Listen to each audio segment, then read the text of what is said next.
Un sagājām uz Daugavas pusi, pienācām pie Daugavas krasta, un tas bija pilnīgs svētbrīdis.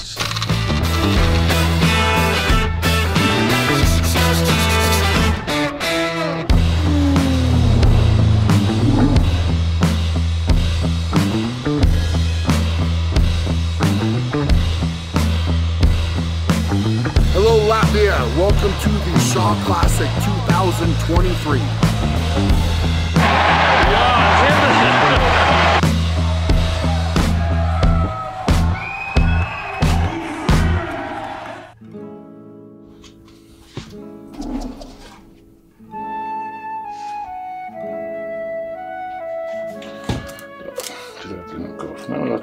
Lai izturētu 5 līdz 6 stundas garas sacensības un varētu strādāt uz visiem 100% un celt milzīgus svarus ar 3 olām un auzu pārslu putru no rītiem, protams, nepietiek.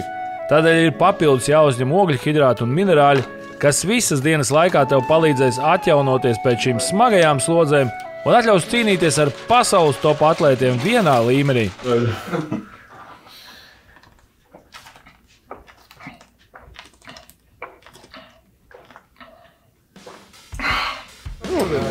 Gatavs. Jāmalst. Jau to visu. Jā. Kā gulēji? Labi, ļoti labi izgulēts. Pirmais ir vilkme. Pirmā vilkme, pēc tam ir stāvs spiešana. Stāvs spiešana, tad ir maisa mešana, tad beidzamais ir pirks ar trepu. Ko? Atceries, tevi tur visu laiku vēro. Jā. Otrās dienas pirmais vingrinājums ir vilkme no zemes, kur uz stieņa ir hammer diski ar visām riepām un pa vidu vēl svaru diski. Un šeit atkal ir iespējams izvēlēties, ar kādu svaru tu gribi sākt, kādu izlaist un kādu celt atkal. Sākuma svars bija 360 kg un to nepacēla tikai viens atlēts. Tad 408 kg pacēla Aivars un vēl 2 sportisti, bet uzvarēja šajā vingrinājumā Toms Stoltmans, kas pacēla 499 kg. Aivaram šajā vingrinājumā dalīta 10. vieta.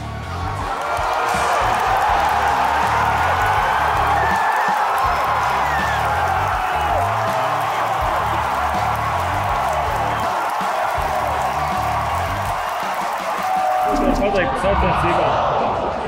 Vienkārši ļoti traki, ļoti skaļi. Otrais vingrinājums ir kas ļoti līdzīgs guļu spiešanai, tikai šeit stāv kājās un spiež speciāli šīm sacensībām izveidotu rāmi, kurā pēc katras veiksmīgi paceltās reizes ieripo jauna muca. Un visa rāmja svars kopā ar mucām ir 260 kg. Uzvarētājs ir tas, kurš vairāk paceļ mucas, vai ja paceļ visas, tad sāk skaitīt reizes, cik reizes paceļ šo rāmi ar visām 8 mucām. Aivaram šajā vingrinājumā atkal 10. vieta ar paceltām 5 reizēm. Un mums vēl palikuši ir 2 vingrinājumi. Pagaidām Aivars mums ir 12. vietā. Tagad būs 2 vingrinājumi, kas Aivaram it kā iet, un ļoti ceram, ka viņš pietuvosies 10. Protams, ka esam visi jau saguruši nedaudz. Bērni sēž telefonos, pusē aizmiguši. Bet nu neko, vēl jāiztur 2-3 stundiņas, tā jau sacensības būs beigušās.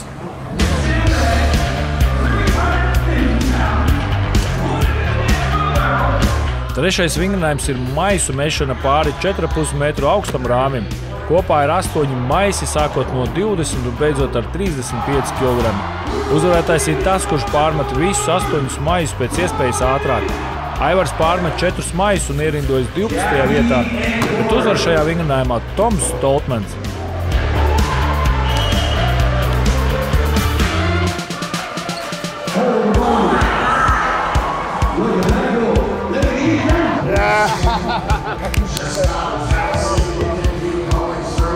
Kas bija? Kā reģi, kā tu vienreiz nokļūdies ārā no ritmēs. Un sacensību noslēdzošais vingrinājums ir stafete, kur ir jāpaceļ tā saucamie pirksti, un tad pat repēm ir jāuzsēd 2 svari. Sajūta uz pēdējā vingrinājuma. Grūti pateikt. Vajag no šito vingrinājumu cerams, ka nekur nenolaidīšu plažu un viss aizies līdz super, pa bumbām. Here we go. Ivar Smukstelis, Gavin Bilton, the next pairing. 90 seconds on the clock. He's you know, which is the better to go. I think it's won or lost on the power stairs, so almost the fingers, if you're a little bit slower, it's not as crucial. Would tacky help it? 2 seconds to get this 600-pound weight up, but I think Gavin Bilton, as a rookie at the Shaw Classic, is feeling it. Oh, the fatigue's kicking in for Avars there as well. Come on, let's finish it. Got one more step. One more, let's go, come on. Got it. Nice.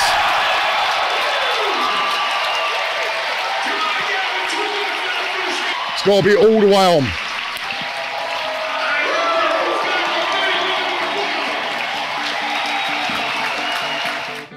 Lai arī Aivars noslēdzošajā stapets vingrinājumā uzrādīja 3. labāko laiku, sacensību kopvērtējumā Aivaram nesanāca pakāpties augstāk par 12. vietu, bet arī būt 12. pasaules spēcīgākajam cilvēkam nav nemaz tik slikti.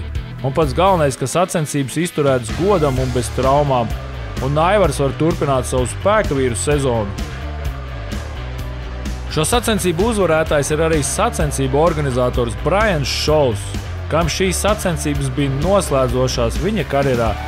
Un apbalvošanas ceremonijā viņš atvedās gan no saviem līdzjutējiem, gan sportistiem un solās turpmāk rīkot tikpat laba līmeņa vai pat vēl labākas sacensības saviem kolēģiem, spēka vīriem un sola jau nākamajā gadā sarīkot neaizmirstamu turnīru.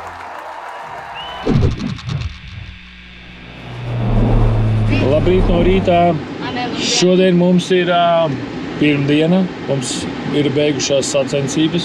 Šodien pēc plāna mums bija paredzēts, ka mēs brauksim kopā ar spēka vīriem uz ezeru atpūsties, bet mūsu plāni nedaudz ir pamainījušies, jo mēs brauksim ar Oļegu uz Denveru. Oļegs tur ir bijis iztaigājis pirmajā dienā, kamēr gaidīja mūsu. Viņš tagad aizvedīs uz to simpātiskāko vietu, kur pats ir bijis, kas viņam likās.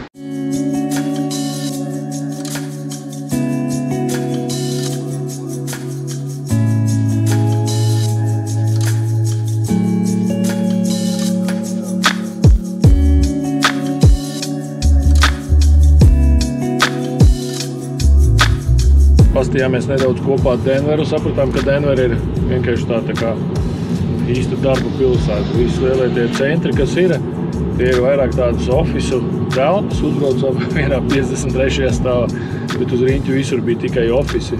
Cerējām vismaz uz pilsētu pastīties no augsts, bet mums nekas arī nesanāca.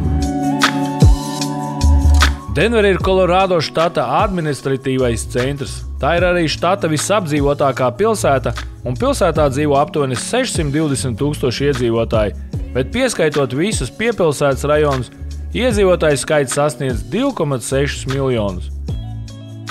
Denveras pilsēta ir no 1540 līdz 1700 metriem virs jūras līmeņa, un braucot uz Denveru no rietumu puses mums bija jābrauc cauri daudzām kalnu pilsētiņām, kurās varēja redzēt ļoti labi attīstītas ziemas slēpošanas trases ar visu infrastruktūru, jo ziema šeit esot ļoti piemērota ziemas sporta veidiem ar ļoti biezām sniega segām. 1970. gadā Denvera pieteicās rīkot ziemas olimpiskās spēles, un tā arī ieguva rīkotāju pilsētas statusu, bet tās gala rezultātā un pagaidām vienīgo reizi vēsturē tās tika pārceltas uz citu pilsētu, uz Innsbruku.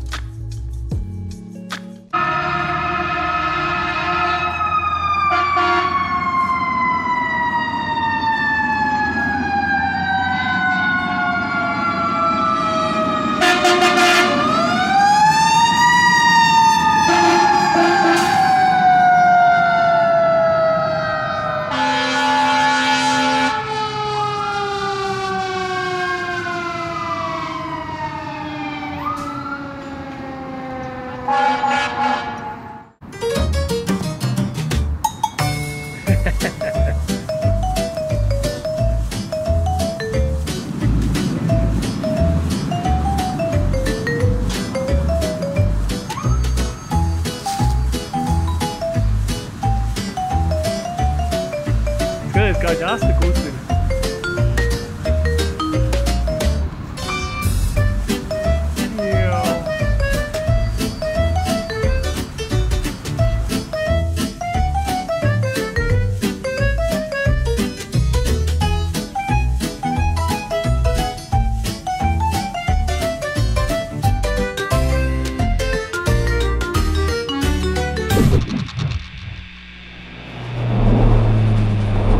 Atrodamies Denverā, Kolorādo latviešu.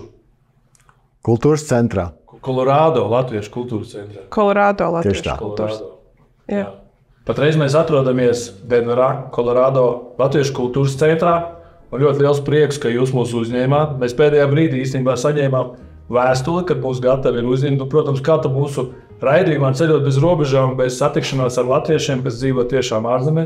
Tiešām liels prieks un liels paldies, ka jūs mūs uzņēmāt. Kā jums skatītāji ir ierasts, daži jautājumi mūsu jaunajiem draugiem, kā viņiem šeit klājas, ko viņi šeit dara. Un pirmais varbūt nedaudz tā īso CV, nelielu iepazīstināšu ar sevi. Es esmu Mārtiņš Rubens, dzimis uzaudzis Amerikā, Sietlē, Vašingtonas štatā. Šeit Kolorādo dzīvoju jau vairāk kā 30 gadus.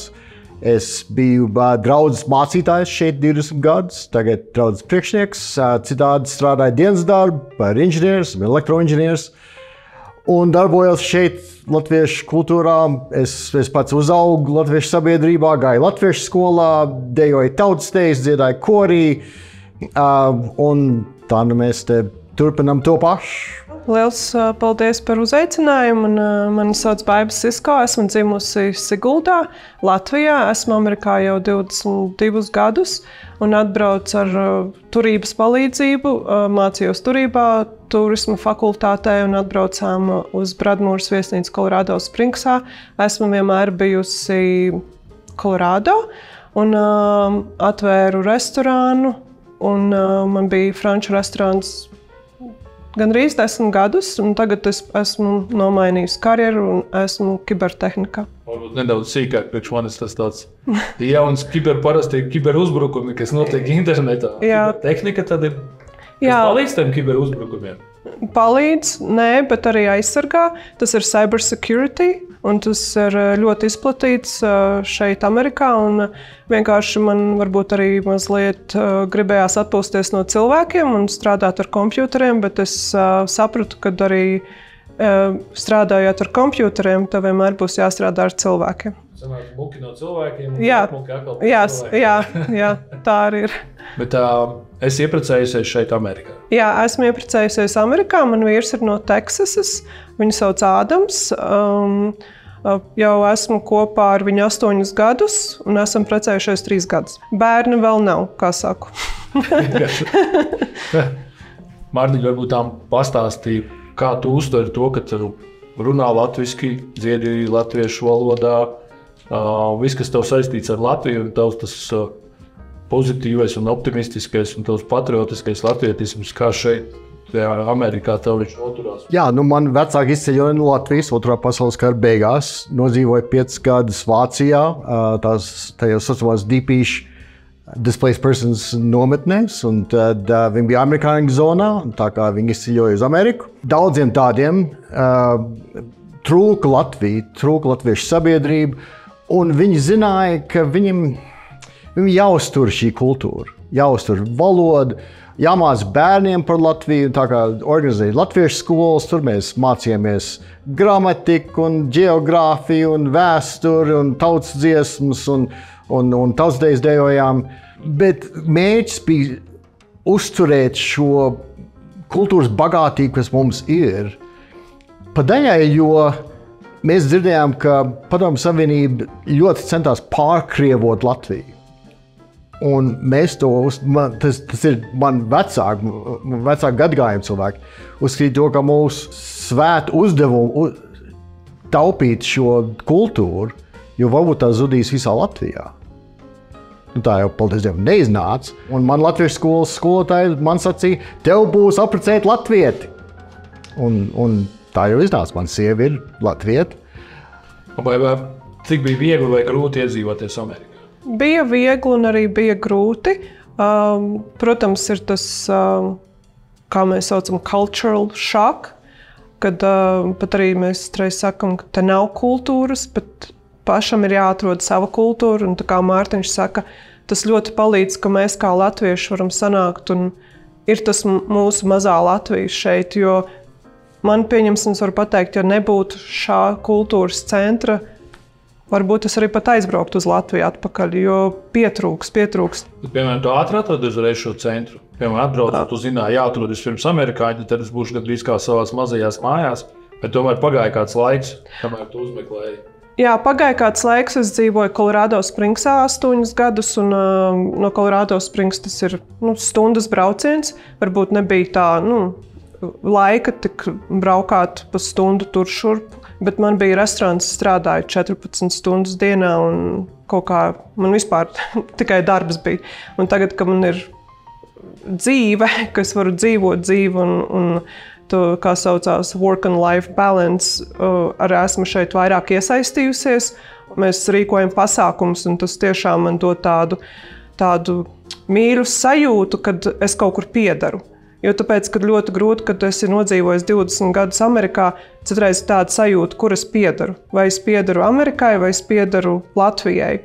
Bet tu teici, 14 stundas dienā strādāja restorānā. Jā. Kā tu iepazinies ar vīru? Viņš arī strādāja tavā restorānā? Jā, interesants stāsts. Man brālis īstenībā palīdzēja. Brālis atbrauca uz Ameriku, viņš gribēja aiziet uz spēli, uz hokeju spēli, uz Avalanche, Colorado Avalanche, vai uz basketbola spēli. Un viens klients mums restorānā, man draugs, viņš nāca un teica, Baiba, ja tu kādreiz gribi atnākt uz spēli, es esmu brokers, es tev dabūšu labākās vietas, tikai pazvani man. Es pazvanīju, es saku, es gribu aiziet uz vienu spēli. Un viņš palīdzēja dabūt biļetes, un viņš saka, tikai ļoti atvainojos, es nebūšu pilsētā, bet mans draugs Ādams tev iedos biļetes. Un tāds īsts stāsts, tā arī mēs satikāmies, iedevu biļetes, un es ieraudzīju Ādamu. Tajā laikā man nebija ne drauga, es biju viena pati. Un es tādu uztaisīju, kā mēs sakam, Eurolook stare, tā no galvas uz augšu. Es pateicu tā, kurpes tīras, skaisti pirksti, tā labi izskatās, garāks pa mani ir ņemums. Un es iedevu savu biznesa kartiņu un pateicu, atnāc uz restorānu, es tev nopirkšu glāzi vīnu par to, ka tu manam brālim dabūji tās hokeja biļetes. Tad īstenībā tu uzpirki savu vīnu. Jā, principā jā. Mans vīrs vienmēr saka, ja kāds prasa, kā mēs iepazināmies, viņš saka, viņa pie manīm atnāca. Jā, tev ir gandrīz īsts kovbojs. Jā, Teksasas. Jā. Kas ir teksasietim par to romantiku, kas paķēra latviešu meiteni? Es varu būt tāda, kāda es esmu, un viņš man atbalsta jebkurā jomā un dod man brīvību, jo es esmu, kā saka, nesaka, ko man darīt cilvēks. Man patīk pašai izvēlēties, ko es gribu darīt, un viņš man atbalsta jebkurā sfērā. Kā tu varētu novērtēt, cik laba sieva tā kā tu esi teksasietim kovbojam? Vienā teikumā es varu pateikt, ka viņam ir vienkārši noveicies. Es visu dienu arī varu nostrādāt, atnākšu, uztaisīšu vakarā ēst, kas man ļoti patīk gatavot ēst. Un tad viņš apsētīsies, un tas ir viņa tāds, tā kultūras tāda, es nezinu, kā Latvijā tagad ir, bet viņš nosēžās, viņš gaida, ka es viņam iedošais. Un man ļoti patīk, man to ļoti patīk darīt. Un viņam vienkārši ir noveicies par to, ka man to ļoti patīk darīt. Mārtiņš pirms tam mums pastāstīja, kā viņš 85. gadā pirmo reizi devās uz Latviju. Varbūt tam arī nedaudz vēlreiz tagad kamerā izstāstīt tos savus pirmos iespaidus par to, ko tu redzēji, ko pirms tam bija tikai lasījis un dzirdējis, un par saviem pirmajiem iespaidiem. Bija iespējams ceļot uz Latviju, un es aizbraucu ar dažiem draugiem. Braucam ar busu no Tallinas uz Rīgu, ieradāmies pie Latvijas viesnīcas, kā 11. vakarā, vēl bija jūnijas, vēl bija gaišs, ko darīsim, ko jāredz Daugava. Un staigājām uz Daugavas pusi, pienācām pie Daugavas krasta, un tas bija pilnīgs svētbrīdis. Šī upe, kas ir Latvijas simbols, par ko es esmu dzirdējis, dziedājis visu mūžu, es viņu redzu pirmo reizi, un vienreizējais piedzīvojums. Un ne tikai tas, bet kā Baiba sacīja, šī ēka, šis latviešu centrs bija un ir mūsu mazā Latvija. Un ierasties Latvijā un nedomāties, pagaid, visa valsts pilna ar latviešiem. Tas man bija neiedomājams, bet varens piedzīvojums. Baiba 3 lietas no Latvijas. Bet tev vai bez kartupeļiem? Jā, kartupeļus. Mēs jau zinām, ka man garšo kartupeļi. vecākus, jo es varētu, lai vecāki šeit dzīvot, bet es zinu, viņi nedzīvot šeit. Tā ģimene, jo es esmu viena pati šeit, man nav neviena radinieku šeit. Tādas ģimenes, mums pietrūkst. Otra lieta, protams, ēdiens. Ne tikai kartupeļi, tiešām Latvijā bulciņas, kūciņas, tortas. Rupmājas, saldskāpmājas, to noteikti. Varen liela kukula, lūdzu. Man gotiņas, lūdzu. Bet jūtat. Jā, varat pie mums palikt ciemos. Varu izguldināt, palikt ciemos tikai ar gotiņām. Viena nakts kilograms gotiņas. Jā, ļoti labi. Es domāju, paldies, tas tāds mūsu mazā nelielā saruna. Es domāju, ka jūs būsiet diezgan priecīgi. Es domāju, uzņemt, ja kāds tiešām izdomā braukt un kādam patīk kontaktēties, sadraudzēties, tāpat kā mums sadraudzēties ar jauniem cilvēkiem, ar latviešiem ārzemēs. Paldies par sarunu. Paldies. Un uz tikšanos. Uz tikšanos. Ar Dievu palīgi, jā. Bet jau nākamajā sērijā mēs pārceļamies no ASV tuvāk Eiropai. Nesasnieguši pašu kontinentu nonākam Madeiras salā, jeb kā citi šo salu dēvē par Atlantijas pērli. Daba ir tik pasakaini skaista, ka vienaldzīgo šeit noteikti nebūs. Kalni un klintis, okeāns un plūdmalas, palmas un banānu koki, parasti meži un pasaku meži, ūdenskritumi un garas pastaigu takas, tas viss un daudz kas cits mūsu nākamajās sērijās par Madeiras salu. Cik ļoti tev ir paveicies, ka tu esi mūsu ceļojuma raidījuma skatītājs, un iespējams beidzot ir pienākusi tā diena, kad tu ar visu ģimeni vari atpūsties pilnīgi bez maksas. Vienā no foršām Kemeras viesnīcām Lankora Beach viss iekļauts. Un pirmais noteikums – jums ir jābūt mūsu YouTube kanāla Gold Barbell sekotājam. Otrais noteikums – jums ir jāpiesako Instagramā Lankora Beach profilam. Un visbeidzot, trešais noteikums – jums ir jāatrod Facebook grupa Ceļot bez robežām, jāatrod šis konkursiņš, viņš ir jānošārē savā lapā un apakšā ir jāietago kāds draugs. Un šos konkursa noteikumus jūs varat redzēt mūsu mājaslapā ceļotbezrobežām.lv. Ieiet mūsu mājaslapā, izlasiet visus noteikumus, izpildiet šos visus noteikumus, piedalieties konkursā un jau pirmo ģimeni mēs izspēlēsim tieši uz Ziemassvētkiem.